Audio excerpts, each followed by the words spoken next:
Welcome back to this shed project. Now has a door.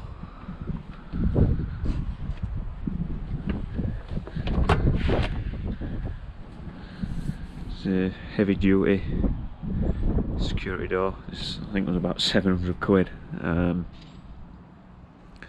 But if I'm going to the efforts of building a shed like this, block flat and everything, you got to put a sturdy door on it. So it's like 2mm thick steel. I think there's 2 plates. It's got 3, I don't know, they're like heavy duty locks. It's a Latham's steel security door, and I think there's a video online of Eddie Hall, the strongman, trying to smash through one of these, and the brickwork actually started to go before the door. So yeah, they're quite tough doors. Hence the reason I've done the blockwork like that, to sort of marry up with the toughness of the door. Anyway, that's that. Temporarily covered the roof as well, just with some visqueen for now, just to sort of, I know it's not drying here. I think there was a hole in the visqueen somewhere. I've taped it all up now, so hopefully this can dry out. But yeah, in today's video we're going to get the fascia and soffit on the back. We're ready to take the gutter in and get it all counter-battened, ready for the cladding.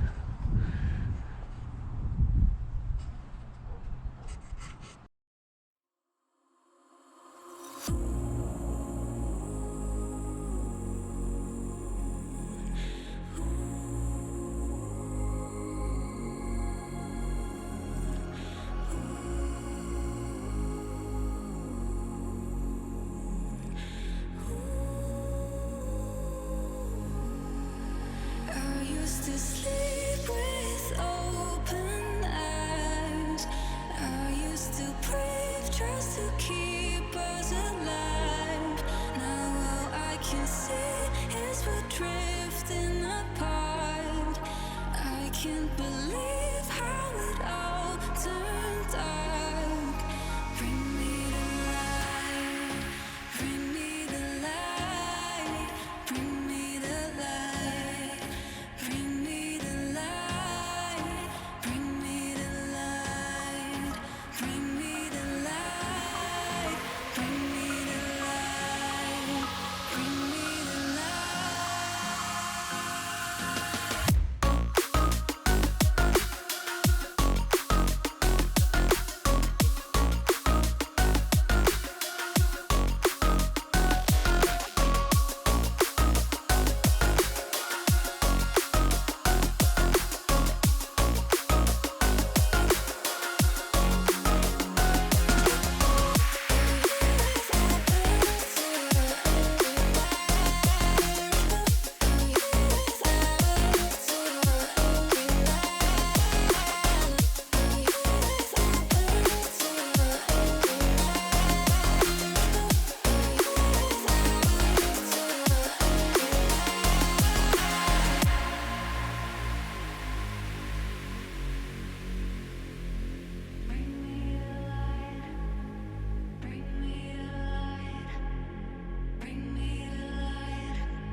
Right, that's the fascia on. I've left it all long so then I can trim it back to suit once all the cladding's done. And you see me just do this on the front. So again, I've got to trim it all back. Pretty much the idea here is I want 100mm overhang from the finished cladding. So however far the cladding comes out, so it comes to here, I want another 100mm overhang, and those pieces that I put on fall back towards the garden, so any rain that runs down the face doesn't track back and run down the face of the cladding and stain it, so they're falling back that way. So that's just glued and screwed those pieces on, and then what I'll do is I've left them long and I'll trim them off when I do the plumb cut once I know where the cladding's going to finish. So now the next job is to counter-batten all of this ready for the cladding.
Right, there we are. All counter-battened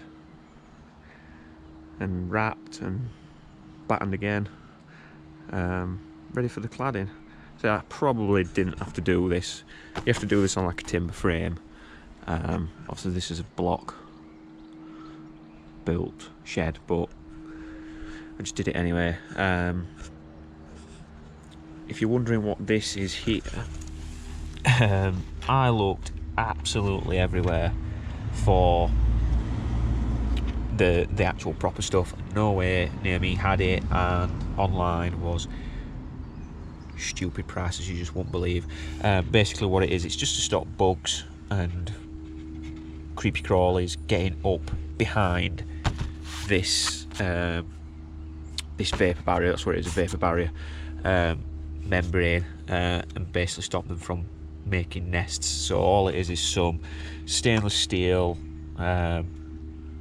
angle bead, like what renderers, plasterers and whatever use, and yeah, scrim tape for the sort of finer bugs like ants and whatever else. So the big mesh is sort of like bees and I guess even mice. I mean, mice are quite small, they won't get through there. And then the scrim tape is for the really smaller bugs, and what it does is it allows behind the cladding to breathe. That's why you can't just block this off solid with a bit of timber, because if you do stuff like this, you've got to let behind it breathe, otherwise it'll sweat and you'll get damp and things will start to rot. If it was a timber frame, but the battens would start to rot and everything. So you're sort of preventing one problem and creating another. So that's what that's for. So now I'll show you the cladding that I'm going to use, because I've already got it. So this is the cladding that I'm using. It's called thermo wood.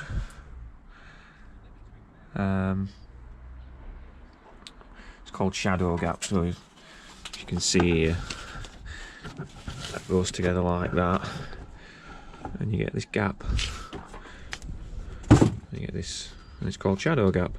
And it's sort of hard to see the colour in here, which is like a darky brown. But what I'm going to do is I'm going to use some of this stuff,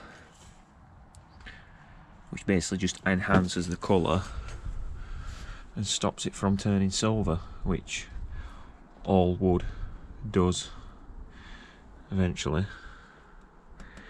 So this is its natural as it looks, and I'll show you a video when I've oiled it all up to see the difference.